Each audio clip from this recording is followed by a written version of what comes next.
আছে রে ও বাবা লো কখন আইসা গবো কি সংসারের সচ্ছলতা ফেরাতে 7 বছর আগে সৌদি আরবের রিয়াদে পাড়ি জমান আত্রায় এনামুল। ওই সময় ধার দেনা ও জমি বিক্রি করে প্রবাস জীবনের পথ বেছে নেন তারা। এখন কি করে সেই দেনা শোধ হবে তা নিয়েই দুশ্চিন্তার শেষ নেই।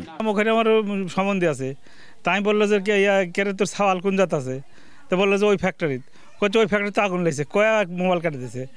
যেদিন মরে গেছে তার আগের দিন সকালবেলা 10টার সময় কল দিছে, দিয়ে আমার মায়ের অসুখ, ডাক্তারের কাছে নিয়ে যাওয়ার কথা হলো।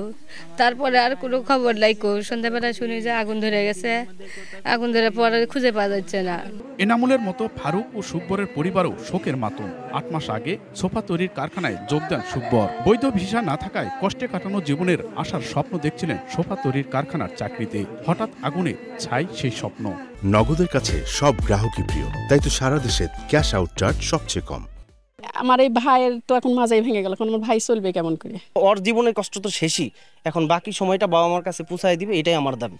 অতি তাড়াতাড়ি আমার ভাইস্তার লাশ যাতে তাড়াতাড়ি এখানে পৌঁছায় যায়, সরকারের কাছে একটাই আবেদন। বুধবার বিকেলে সৌদি আরবের রিয়াদ শহরের মুসা সানাইয়া এলাকায় সোফা তৈরির কারখানায় আগুন লাগে। এতে দগ্ধ হয়ে 4 বাংলাদেশি মারা যান। এমআর রকি, সময় সংবাদ, নওগাঁ।